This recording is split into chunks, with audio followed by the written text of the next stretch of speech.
At She Can, we tell women's stories. We show how women got to where they are today, to be role models for others and to serve others on their journeys, to help each one of us on navigating our ups and downs, on finding purpose, and on simply sometimes finding inspiration and motivation to continue on our path.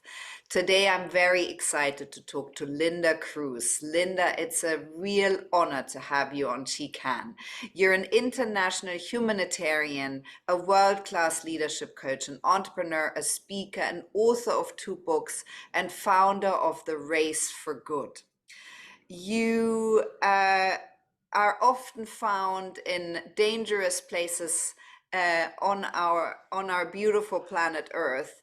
You're recognized as the 12th most powerful woman changing the world today, and you have dedicated decades to bringing about change.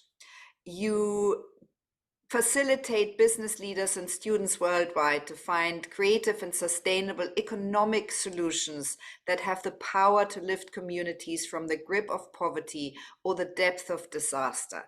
Tell us more about your purpose and your life.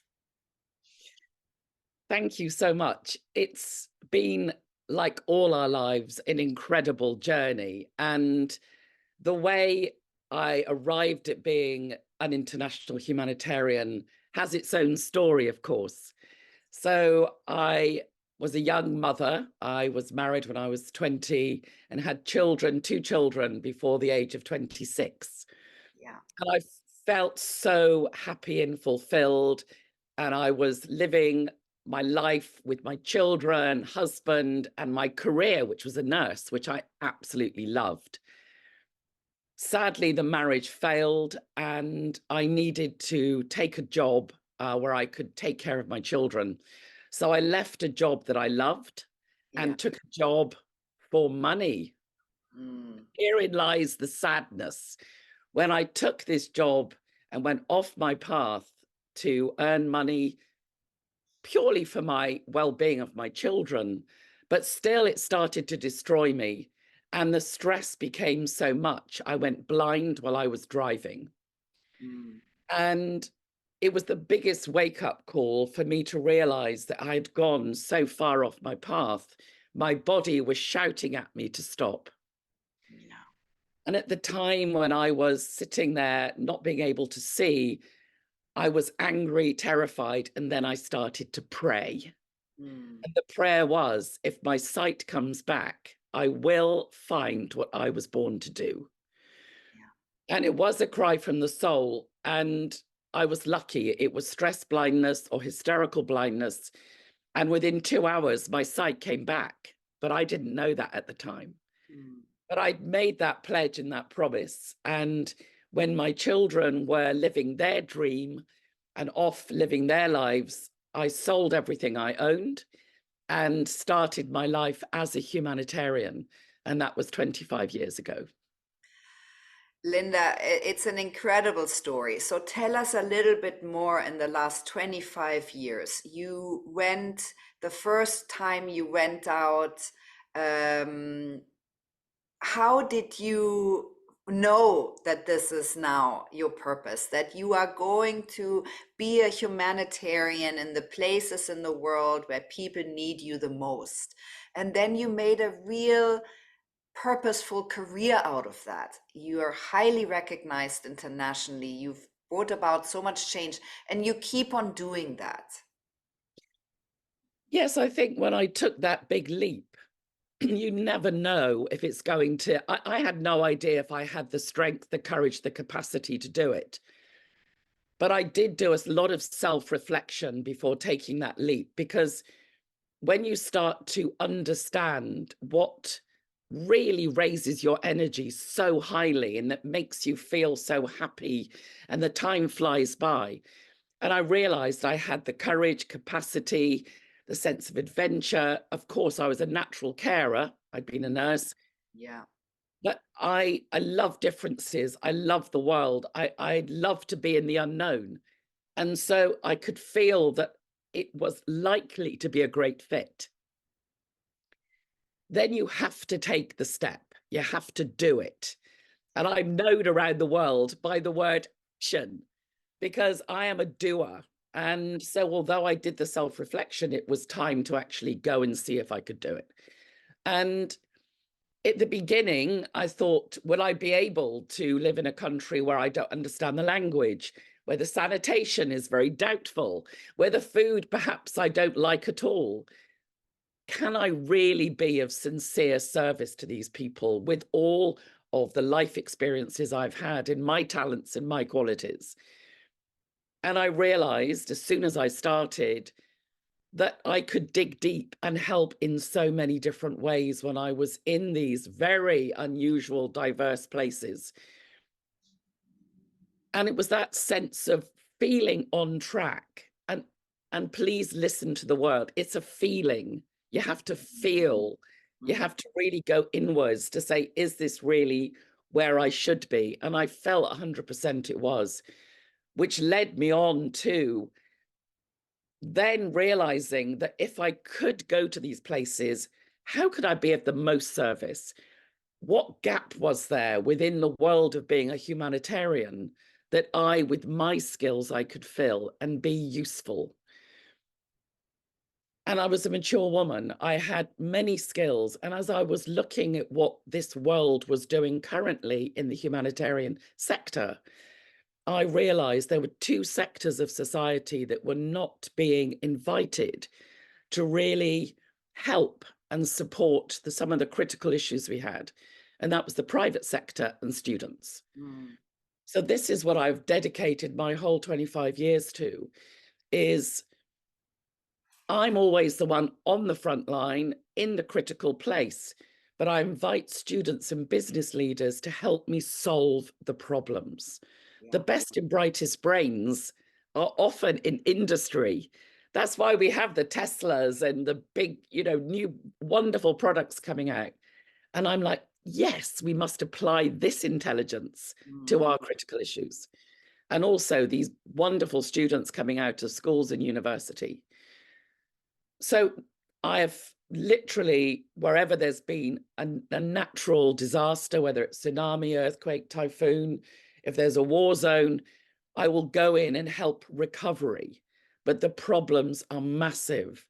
And as you mentioned, you talked about my bio, I have discovered that bringing people into a state of economic independence in the poorest countries on our planet are the ways that families can sustainably recover. Handouts, as I call them, are sticking plasters.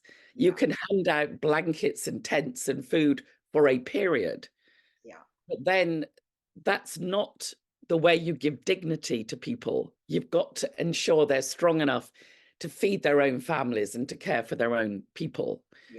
So I challenge, and of course, these two sectors of society love it. They love a challenge, and I always set it up in a fun competition. So I might say, put three different banks against each other to compete to solve the problem. And the winning idea, as judged by the community, is implemented immediately. But the judges are the community themselves. We don't impose anything on anyone. So the vulnerable community have lost everything. They are the ones that decide what will be implemented. Linda, and I think it's so important, and you are very well known for that. You give hands up and not handouts, and that is very important. And anyone who has ever been in a humanitarian role knows that the local communities know what is best for them. We can trust that they know what is best for them. We just need to facilitate a scenario where they can get there. And this is exactly what you've done over and over again in different places of the world. You've worked with Richard Branson, with the Dalai Lama, with our king in England. You've had so many people who really know the power of what you do and who you do it with. Linda, so you're in Svalbard right now. Would you like to give us a little bit more background on what you're doing currently, which is why we see an iceberg behind you? As I say, I've built up this community of business leaders and students, and whatever I do, it has to be relevant. Now, we know at the moment, one of our critical things that we're facing is climate change, global warming. And so my students said to me, how can we get involved in this? How can we really inspire our 8 billion people on the planet to take a small action? Mm. And I say, well, I'm not a scientist, I'm a humanitarian. But what I will do is go and meet the people living in the most critical places that climate change are affecting. So I have been and spent time both in Antarctica, in the Arctic, and actually in the third pole, which is the Himalayas, where 30% of the water is held, where they suffer with poverty and climate change. Mm. But it's meeting the people and hearing the stories, especially the people in Kanak, the very north of Greenland, where the Inuit community live. Mm. They are suffering hugely. They have polar night.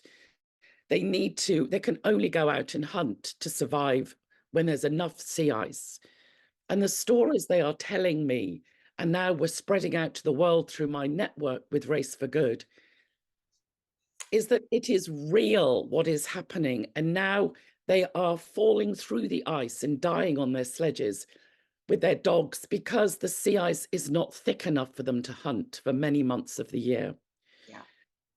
And so I am here in Svalbard meeting the students in the school here, as well as meeting the community, because we listen to young people, and young people have such energy and drive to inspire, whether you're sat in the UK or Malaysia or Singapore or Sydney or New York. We take one small change every day in our daily life. We can allow the people who are suffering in the Arctic and Antarctic to actually live there and live as they wish to live in these most magnificent places on the earth. Yeah. So it's been an honor to meet and work with the students. There's one school in Antarctica. Did you know that?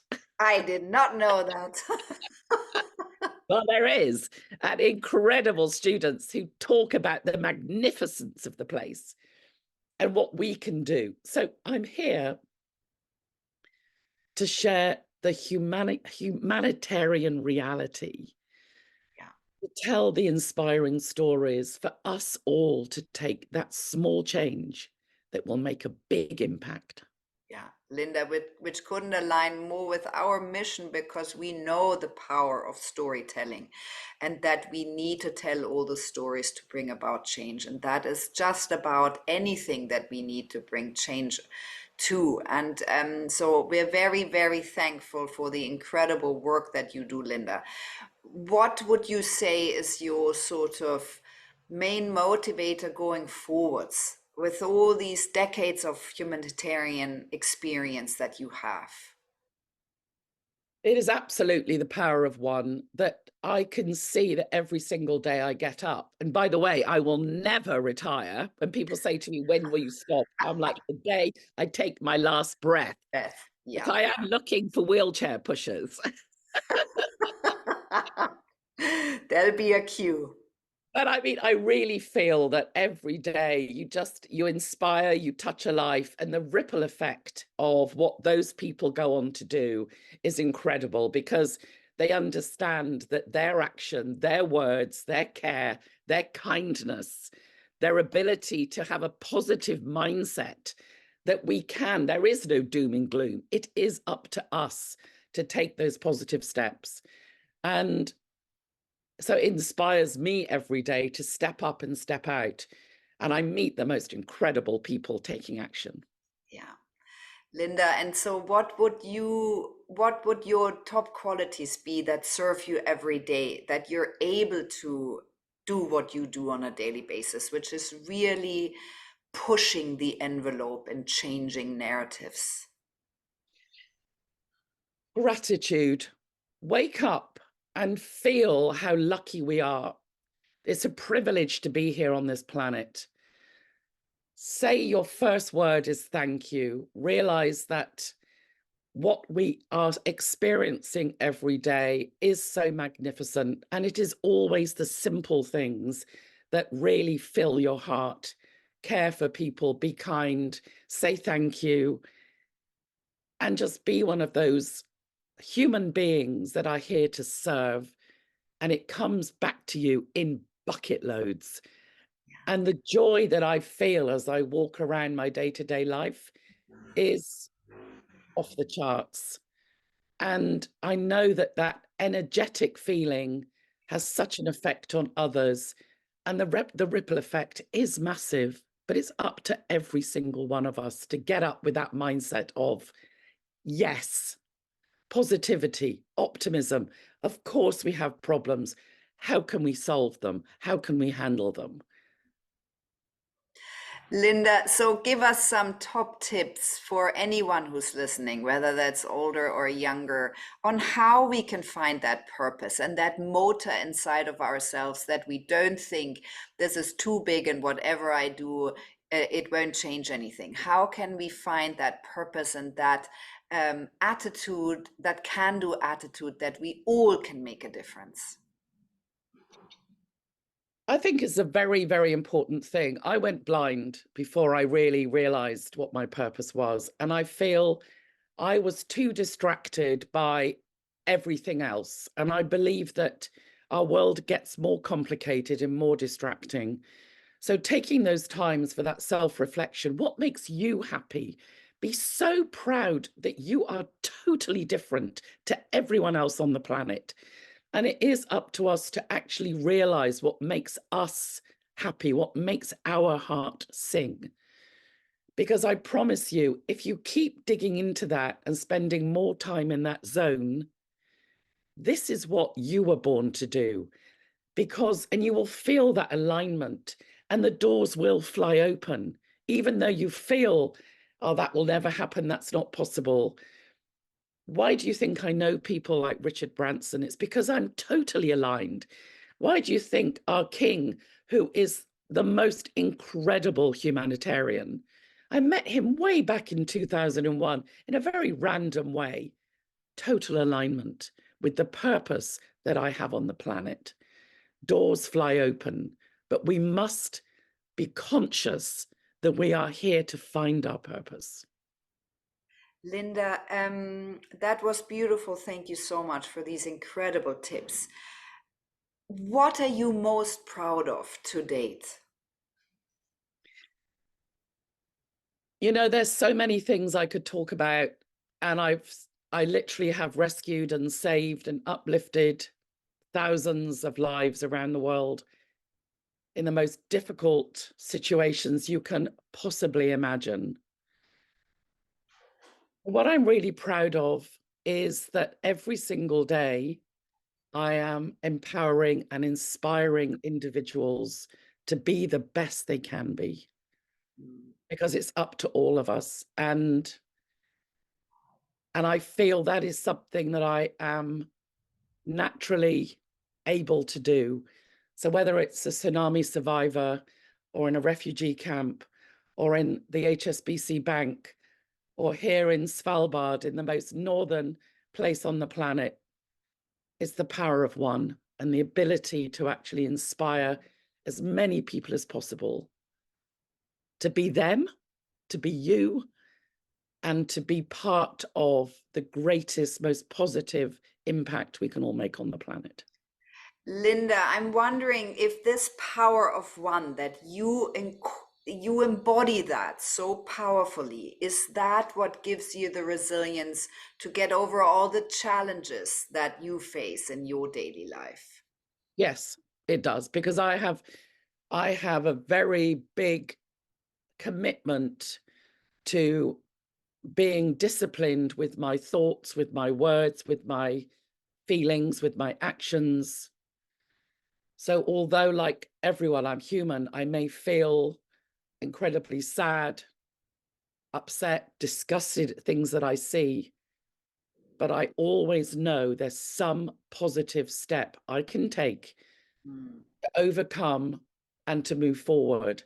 I'm often asked, don't I get totally overwhelmed? You know, after the Asian tsunami, 250,000 people dead. I was there on site immediately afterwards. I've never seen so much horror, grief, death. But I was able to pick myself up and go forward because of the discipline that I know that if I can control emotion, recognize it, but control it and turn it into positive action. Mm. Yes, I do have a great discipline in that way. Yeah.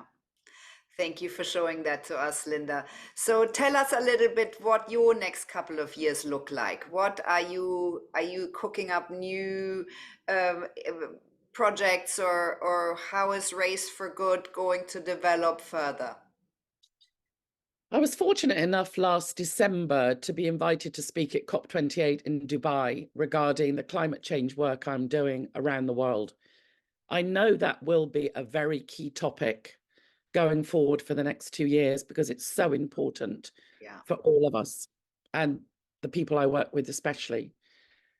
Equally, what is happening in my world is I respond to disasters. I am a recovery humanitarian. So as you look around the world right now, as soon as these major problems conclude, I will be there for recovery. Yeah. So this is how I operate. And of course, virtually, I take my people with me to help solve the problems, but I build local teams when I'm there. I'm the only foreigner in my organization. I build local teams because it's the most effective. Yeah.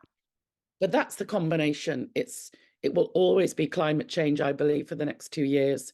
And then wherever I'm called, I will go. Yeah. Linda, I cannot thank you enough for this really inspiring conversations, to hear your story, your incredible purpose in life. And thank you so much for being such an incredibly inspiring and motivating role model. Thank you so much for inviting me.